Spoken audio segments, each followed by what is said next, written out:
Hello दोस्तों, आपका एक बार फिर से स्वागत है आपके अपने YouTube के चैनल में। और मैं आपका होस्ट श्रवण। दोस्तों, आज की हमारी ये फोटोशॉप ट्यूटोरियल की सीरीज का वीडियो है।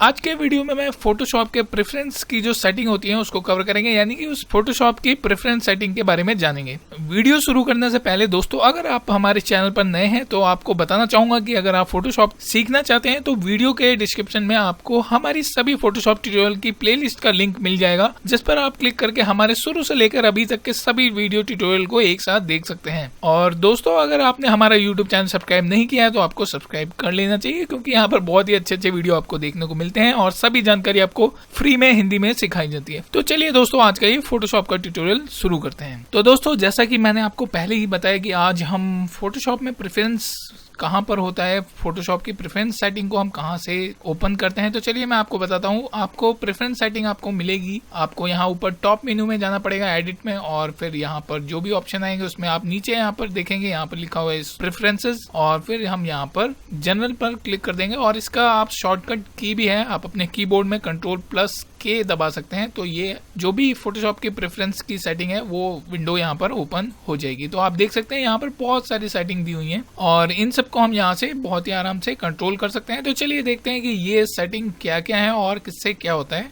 अभी हम बेसिक फोटोशॉप ही सीख रहे हैं, तो हमें ये सब चीजें पहले से पता हो तो बहुत ही अच्छी बात है। तो चलिए हम फटाक से इन सब चीजों को जानते हैं। तो यहाँ पर सबसे पहला है जनरल सेटिंग। जनरल में है और जनरल सेटिंग में है।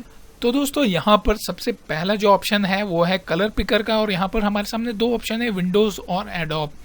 तो ये जो कलर पिकर है ये क्या होता है, तो चलिए मैं आपको बता देता हूँ। अभी यहाँ पर एडोब है तो मैं आपको दिखा देता हूँ कि कलर पिकर क्या होता है। यहाँ पर ये आप देखें, इस पर जो क्लिक करेंगे तो ये जो होता है इसको कलर पिकर बोलते हैं। तो अभी ये एडोब पे सेट है। तो चलिए दोस्तों, अभी मैं यहाँ पर हम इसको विंडोज कर देते हैं और देखते हैं कि कलर पिकर किस तरह से आता है। तो ये देखिए, विंडोज का जो बाय डिफॉल्ट है वो कलर पिकर इस तरह का हो जाएगा। तो यहाँ से आप अपने कलर पिकर को चूज कर सकते हैं, बट बाय डिफॉल्ट जो एडोब का है वही सभी लोग यूज करते हैं, तो हम इसको वापस से अडॉप्ट कर सकते हैं। लेकिन आपको नॉलेज के लिए बता देते हैं कि ये कलर पिकर होता है। ठीक है, चलिए दोस्तों आगे बढ़ते हैं। और दोस्तों, उसके बाद में यहाँ पर है HUD colour picker, huge strip small. तो ये क्या होता है, ये भी कलर पिकर के बगल में एक लाइन सी होती है कलर रेंज की, उसको ह्यू स्ट्रिप बोलते हैं। तो अभी ये स्मॉल है, ये मीडियम, लार्ज या कैसे भी आप सेट कर सकते हैं। तो ये जो लाइन आपको दिख रही है ये वाली, इसको ह्यू स्ट्रिप बोलते हैं। ठीक है, तो ये इसकी सेटिंग आप वहां से चेंज कर सकते हैं। तो ये अभी बाय डिफॉल्ट ही हम लोग इसको रहने देते हैं। उसके नीचे है इमेज इंटरपोलेशन। तो यहाँ पर अभी by default basic by cubic automatic set है। तो अगर आपको इसके बारे में ज्यादा कुछ पता नहीं है तो इसको ऐसे ही रहने दीजिए। ये क्या होता है, जब भी हम अपनी इमेज में कुछ प्रोसेस करवाते हैं, जैसे कि उसको छोटा या बड़ा या रीसाइज कुछ करते हैं, तो उसमें ये काम आता है। ठीक है, तो अभी फिलहाल के लिए इसको ऐसे ही रहने दीजिए। तो दोस्तों, उसके नीचे यहाँ पर कुछ सारे ऑप्शन दिए हुए हैं, तो इसमें से ज्यादा कुछ आपको छेड़ने की जरूरत नहीं है, लेकिन यहाँ पर कुछ है। Dynamic colour slider, okay, export clipboard में क्या है कि आप यहाँ से कुछ भी टेक्स्ट वगैरह कॉपी करके दूसरे किसी सॉफ्टवेयर में पेस्ट कर सकते हैं। और उसके नीचे यहाँ पर लिखा हुआ है यूज शिफ्ट की फॉर टूल स्विच। तो ये थोड़ा काम का है, तो मैं आपको बता देता हूँ। तो दोस्तों, अभी ये वाला ऑप्शन ऑन है, तो इसका हमें ये फायदा होगा कि जैसे मान लीजिए मैं यहाँ पर कोई मार्की टूल को सिलेक्ट करता हूँ और उसका यहाँ पर आप शॉर्टकट देख सकते हैं, M लिखा हुआ है, तो इसका शॉर्टकट M है। तो अगर मैं शिफ्ट की के साथ M को प्रेस करता हूँ तो आप यहाँ पे देख सकते हैं, पहले रेक्टेंगल था, अभी सर्किल और रेक्टेंगल में स्विच हो रहा है। यानी कि हम शिफ्ट की के साथ अगर शॉर्टकट की को दबाएंगे तो सेम कीबोर्ड शॉर्टकट वाले टूल हैं उनको हम स्विच कर सकते हैं। ठीक है, उसके नीचे दोस्तों यहाँ पर ऑप्शन है रिसाइज इमेज ड्यूरिंग प्लेस। तो ये ऑप्शन भी बहुत ही बढ़िया है। अगर हम, जैसे कि मैंने पिछले ट्यूटोरियल में बताया था कि अगर हम किसी इमेज को ओपन कैसे करते हैं, तो उसमें मैंने प्लेस का ऑप्शन भी बताया था। तो अगर हम किसी इमेज को प्लेस करते हैं तो वो रिसाइज हो जाएगी। तो ये वाला ऑप्शन भी यहाँ पर ऑन रहने दीजिए दोस्तों। उसके नीचे यहाँ पर और भी ऑप्शन है, जैसे एनिमेटेड जूम है, जूम विंडोज, जूम स्क्रॉल। अगर आप चाहते हैं कि आप माउस में स्क्रॉल करें तो जूम होना चाहिए, तो वो सारे ऑप्शन यहाँ पर दिए हुए हैं। इनेबल फ्लिक पेनिंग और बहुत सारी चीजें हैं, तो इनको ज्यादा कुछ ध्यान देने की जरूरत नहीं है अभी फिलहाल के लिए। और यहाँ नीचे आप देख सकते हैं हिस्ट्री लॉग वगैरह भी है, तो इनको भी आप ऑन कर सकते हैं। बट तो दोस्तों, इस तरह से ये हमारी जनरल सेटिंग थी। तो चलिए आगे यहाँ पर है इंटरफेस। तो दोस्तों, यहाँ की सेटिंग का यूज करके हम अपनी फोटोशॉप की थीम वगैरह और उसके कलर और अपीयरेंस सेटिंग्स वगैरह को मैनेज कर सकते हैं। तो अभी देख सकते हैं यहाँ पर लिखा हुआ कलर थीम। तो अगर मान लीजिए मैं ये वाला कलर सिलेक्ट करता हूँ तो आप देख सकते हैं यहाँ पर ये व्हाइट कलर का हो गया है। तो ये यहाँ पर कलर थीम है, इनको आप यूज़ कर सकते हैं। यहाँ पर ये एकदम ही डार्क है, बट बाय डिफॉल्ट यहाँ पर सेकंड वाली रहती है जो अभी पहले से थी। तो यहाँ से आप अपनी फोटोशॉप की कलर थीम को सिलेक्ट कर सकते हैं। यहाँ पर है स्टैंडर्ड स्क्रीन मोड। तो दोस्तों ये हमारे बैकग्राउंड, जो स्क्रीन का बैकग्राउंड है वो यहाँ से, उसका कलर आप यहाँ से चूज कर सकते हैं। तो आप देख सकते हैं मैं यहाँ पर चेंज कर रहा हूँ और ये सब, तो आप देख सकते हैं मैं यहाँ पे अलग अलग चीज़ों को सिलेक्ट कर रहा हूँ और आप उसका इफेक्ट यहाँ पीछे देख सकते हैं। ये है इसका बॉर्डर। तो ये बॉर्डर क्या है? ये बॉर्डर वो है दोस्तों, ये जो इमेज हमने ओपन करी हुई है उसका जो एक नीचे यहाँ पे शेडो आ रही है, आप देखें यहाँ पर अभी नन कर दिया है तो यहाँ पर कोई भी शेडो नहीं दिख रही है। अभी मैंने ड्रॉप शेडो रखा है तो वहाँ पर आपको शेडो दिख रही होगी इमेज के यहाँ नीचे, आप देख सकते हैं हल्की सी इमेज को जो हमने ओपन करी हुई है उसके नीचे आपको शेडो दिखेगी। अगर मैं नन करता हूँ तो कोई शेडो आपको यहाँ पर नहीं दिखेगी। तो दोस्तों ये बॉर्डर की शेडो है, तो ये बाय डिफॉल्ट ड्रॉप शेडो रहती है, तो आप समझ सकते हैं कि ये क्या है। और उसके नीचे यहाँ पर full screen with menu, full screen with menus. तो ये अगर आप फुल स्क्रीन में काम करते हैं तो आपको मीनू चाहिए कि नहीं, तो वो बाय डिफॉल्ट कर सकते हैं। और यहाँ पर है फुल स्क्रीन। अगर आप अपनी इमेज को फुल स्क्रीन मोड में देखते हैं तो अभी यहाँ पर ब्लैक सेलेक्ट था, तो चलिए मैं आपको दिखाता हूँ। अगर मैं इसको फुल स्क्रीन मोड में करता हूँ तो ये देखिए, आप यहाँ पर देख सकते हैं कि मेरी जो फुल स्क्रीन मोड में मैंने फोटोशॉप को किया तो आप देख सकते हैं कि इसका बैकग्राउंड है ब्लैक हो गया है। तो ये जो ब्लैक सेट है ये ब्लैक है। अगर मैं चेंज करता हूँ तो आप देख सकते हैं पीछे का इमेज का कलर फुल स्क्रीन मोड का वो चेंज हो रहा है। तो यहाँ से आप फुल स्क्रीन वाले को, फुल स्क्रीन मोड का पीछे का कलर चेंज कर सकते हैं। तो चलिए मैं इसको बाय डिफॉल्ट कर देता हूँ। तो दोस्तों यहाँ पर उसके नीचे कुछ और ऑप्शन भी दिए हुए हैं, जैसे auto collapse icon, auto show hidden panels. तो ये सब थोड़ा अलग चीजें हैं, ये मैं आपको कभी और बताऊंगा। उसके बाद है यहाँ पर एक है ओपन डॉक्यूमेंट्स एज टैब्स। तो जब भी आप मल्टीपल डॉक्यूमेंट को फोटोशॉप में ओपन करेंगे तो आप देख सकते हैं ये सब अलग अलग टैब में ओपन होते हैं। तो यहाँ से वो ये वाला ऑप्शन है। और दोस्तों उसके नीचे है यहाँ पर enable floating document Windows docking.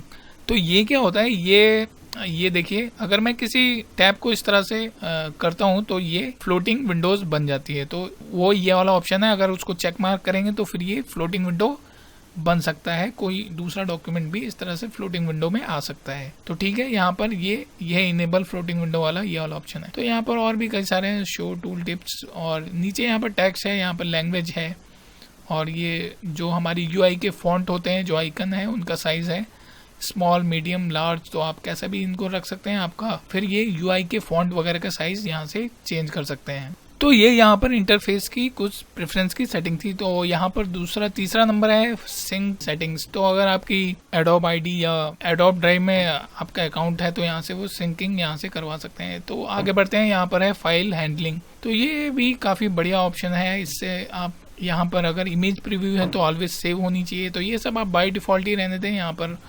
और भी हैं, जैसे फाइल एक्सटेंशन है वो सब लोअर केस में होनी चाहिए या अपर केस में होनी चाहिए। Save as to original folder. तो इसका मतलब क्या है कि अब आप किसी भी इमेज को अगर ओपन करते हैं तो अगर आप उसको वापस से सेव करते हैं तो उसी जिस फोल्डर से आपने उसको ओपन किया होगा वहीं पे वो सेव होगी। उसके नीचे है यहाँ पर सेव इन बैकग्राउंड। ये बहुत ही बढ़िया ऑप्शन है दोस्तों, इसको जरूर ऑन रखिए। इस ऑप्शन से क्या होगा कि फोटोशॉप ऑटोमेटिक आपके डॉक्यूमेंट को सेव करेगा। जैसे कि आप किसी प्रोजेक्ट या किसी फाइल में काम कर रहे हैं, किसी फोटो में, और आप अपने फाइल को सेव करना भूल गए, तो यहाँ पर यह ऑप्शन है कि आप उसे फोटोशॉप अपने आप ही उसे थोड़ी देर में सेव करता रहेगा। तो यहाँ पर आप टाइमिंग भी सेट कर सकते हैं, जैसे 5 मिनट, 10 मिनट, और भी यहाँ पर बहुत सारे ऑप्शन है। तो बाय डिफॉल्ट यहाँ पे 10 मिनट है, यानी कि मेरी फाइल जब भी मैं काम करते रहूंगा तो फोटोशॉप हर 10 मिनट के बाद ऑटोमेटिक अपने उस फाइल को सेव करता रहेगा। तो ये बहुत ही बढ़िया है कि अगर मान लीजिए हमारा फोटोशॉप कभी हैंग हो जाता है तो, या क्रैश हो जाता है, कुछ हो जाता है, तो उससे हमें रिकवरी करने में फायदा होगा और हमारी जो मेहनत है वो वेस्ट नहीं जाएगी, यानी हर 10 मिनट में वो सेव हो जाएगी। तो ये सेव इन बैकग्राउंड वाला ऑप्शन भी बहुत ही बढ़िया है। तो दोस्तों यहाँ पर कुछ और ऑप्शन दिए हुए हैं। यहाँ पर लिखा हुआ है कैमरा रॉ प्रेफरेंसेस। तो यहाँ से आप अपने कैमरा रॉ के प्रेफरेंसेस को भी सेट कर सकते हैं। यहाँ पर अगर मैं क्लिक करता हूँ तो यहाँ पर आप देख सकते हैं, यहाँ पर हमारे कैमरा रॉ प्रेफरेंसेस की सेटिंग को आप देख सकते हैं। तो ये बस अपने ध्यान में रखिए कि ये वाली सेटिंग यहाँ पर होती है। तो यहाँ पर और भी बहुत सारी चीज़ें हैं, जैसे इग्नोर, ये सब, उसके टैग्स वगैरह, मेटा डाटा को इग्नोर। तो ये सब चीज़ें अभी बाद में हम कभी सीखेंगे, और कभी हम कैमरा रॉ डाटा या फोटो का यूज करेंगे तो वहाँ पर ये काम आती हैं। आगे यहाँ पर है परफॉर्मेंस। तो ये भी काफ़ी बढ़िया है। यहाँ से हम अपने फोटोशॉप की स्पीड और परफॉर्मेंस वगैरह को बूस्ट कर सकते हैं। तो चलिए इनको देखते हैं कि ये सब सेटिंग क्या है। तो दोस्तों यहाँ सबसे ऊपर है मेमोरी यूजेस, यानी कि हमारे जो कंप्यूटर में कितनी रैम है और कितना हम फोटोशॉप को दे सकते हैं। तो दोस्तों यहाँ पर सबसे ऊपर आप देखें, यहाँ पर लिखा हुआ है अवेलेबल रैम हमारे पास कितनी है, और उसके नीचे यहाँ पर हमें आइडियल रेंज दी हुई है कि कितनी फोटोशॉप को जरूरत है, इतने एमबी के बीच में होनी चाहिए। और यहाँ नीचे लेट्स फोटोशॉप यूज, तो हमने जितनी दे रखी है उतना यहाँ पर लिखा हुआ है। तो आप देख सकते हैं मैंने इसको 4328 MB की रैम दी हुई है, यानी कि 60% मेरे सिस्टम में जो मेमोरी है उसका 60% फोटोशॉप को अलाउ है। तो आप इसको बढ़ा भी सकते हैं, पर मैं इसे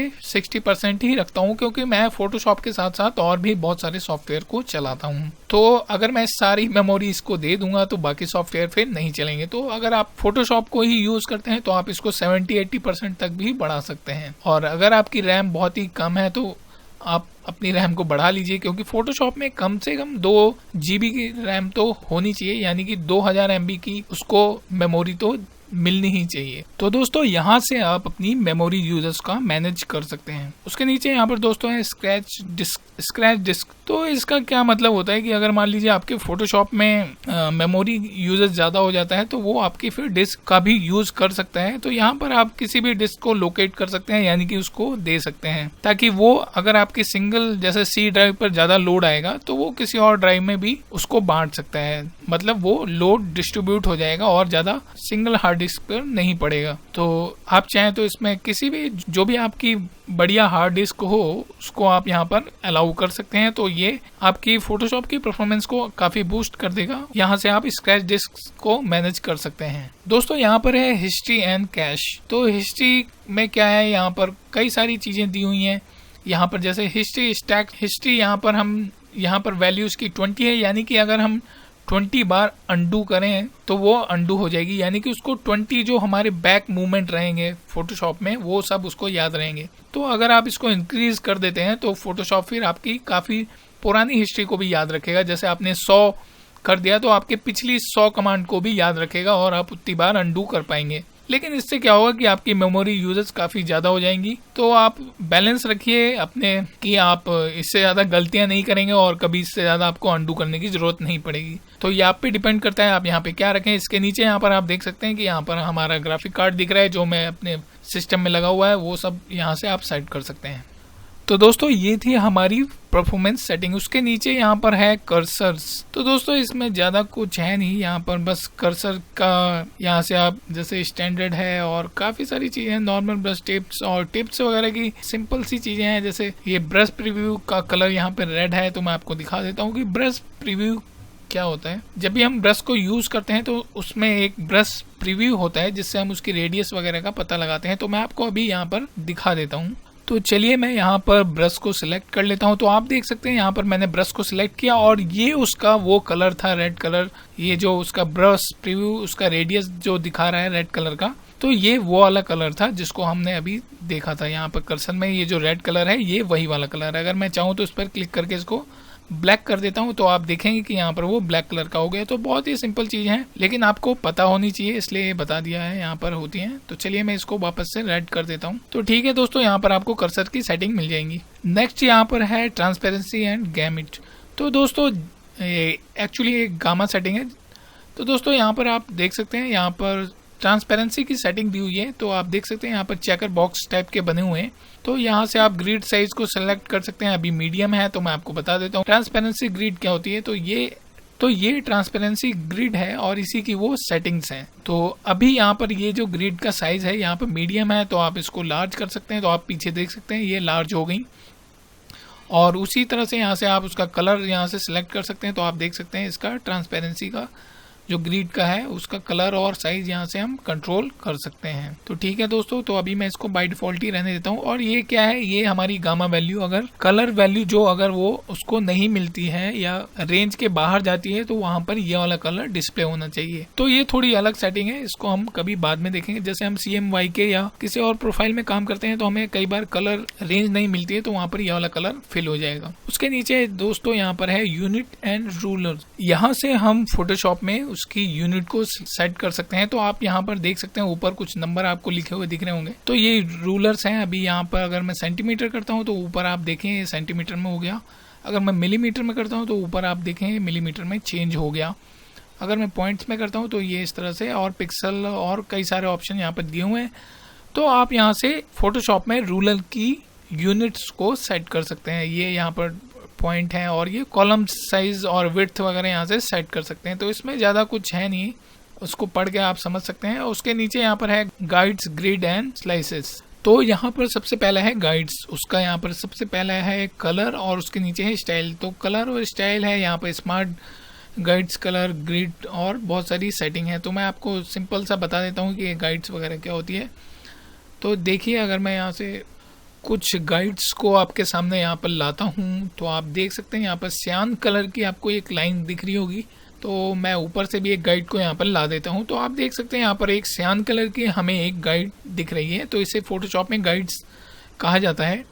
तो यहाँ पर उसका कलर अभी सियान है, तो हम इसको चेंज कर सकते हैं, लाइट ब्लू कर सकते हैं और अलग अलग कलर में इसको कर सकते हैं। तो आप देख सकते हैं कि ये गाइड्स हैं और इनकी सेटिंग है। तो आप कस्टम कलर भी इसको दे सकते हैं। तो सिंपल है। और उसके नीचे यहाँ पर स्टाइल्स है, तो अभी लाइन है, आप इसे डॉटेड लाइन भी कर सकते हैं। तो ये सिंपल यहाँ पर उसके कलर सेटिंग वगैरह हैं। तो इसमें ज़्यादा कुछ है नहीं। उसके नीचे यहाँ पर प्लगइन्स है। तो अगर आपके फोटोशॉप में एक्सटर्नल अगर कोई प्लगइन्स वगैरह डालते हैं तो वो यहाँ पर शो होंगे। और उसके नीचे यहाँ पर टाइप ऑप्शन है। तो यूज स्मार्ट कोड्स और सिंपल सी सेटिंग है जिनको आप पढ़कर बहुत ही आसानी से पता लगा सकते हैं कि उनका क्या मतलब है। उसमें कुछ ऐसा जानने जैसा कुछ नहीं है। और उसके नीचे यहाँ पर 3D है। तो अगर आपके फोटोशॉप में 3D अवेलेबल है तो आप यहाँ पर जाकर उसकी 3D की सेटिंग्स वगैरह देख सकते हैं। सबसे ऊपर है रैम की सेटिंग है, जिसमें आप 3D को कितना रैम अवेलेबल देना चाहते हैं। और उसके नीचे यहाँ पर 3D ओवरलेज हैं, लाइट्स और सिंपल सी 3D की सेटिंग्स हैं। शैडो क्वालिटी आपको क्या क्या देखनी है, रेंडर और रे trace setting, high quality threshold वगैरह, और ये सिंपल चीजें दी हुई हैं। तो अगर हम आगे जाकर 3D वगैरह करेंगे तो इसको जानेंगे। तो दोस्तों, आज के इस वीडियो ट्यूटोरियल में इतना ही। और मुझे लगता है कि ये थोड़ा वीडियो बड़ा हो गया क्योंकि बहुत सारी सेटिंग थी जिन्हें मुझे बताना था और मुझे बोलते बोलते काफी टाइम हो गया है। तो होप कि आपको ये इन्फॉर्मेशन अच्छी लगी होगी और मैं एक्सप्लेन कर पाया हूँ, आपको थोड़ी बहुत चीजें बता पाया हूँ, तो आपको ये शायद हेल्पफुल रहेंगी। तो अभी हम बेसिक ही कर रहे हैं दोस्तों। अभी जितने भी ट्यूटोरियल हमने सीखे और बनाए वो लगभग थोड़े बोरिंग टाइप के थे क्योंकि हमने अभी तक कुछ इमेज में कुछ एडिटिंग वगैरह कुछ चालू नहीं की है। बट मुझे लगता है कि अब हमारे सारे बोरिंग ट्यूटोरियल लगभग खत्म ही हो गए हैं और आगे के कुछ ही ट्यूटोरियल में हम अभी इमेज में फिर मैं आपको टूल्स के बारे में बताऊंगा और फिर इमेज एडिटिंग की तरफ हम लोग बढ़ेंगे। तो ये जो सिंपल स्टार्टिंग के थोड़े बोरिंग वाले ट्यूटोरियल थे तो ये लगभग खत्म ही हो गए हैं। तो दोस्तों, आज के ट्यूटोरियल में इतना ही। आज हमने जाना फोटोशॉप में प्रेफरेंस की सारी सेटिंग्स के बारे में। तो दोस्तों, अगर आपको ये वीडियो अच्छा लगा हो तो हमारे वीडियो को लाइक जरूर करें और अगर आपने अभी तक हमारा यूट्यूब चैनल सब्सक्राइब नहीं किया है तो हमारे यूट्यूब चैनल को सब्सक्राइब कर लीजिए। आपको इस तरह की वीडियो आगे भी देखने को मिलती रहेंगी। अगर आपका कोई सवाल हो तो आप नीचे कमेंट करके जरूर पूछें। मिलते हैं नेक्स्ट वीडियो में, तब तक के लिए आप अपना ध्यान रखिए।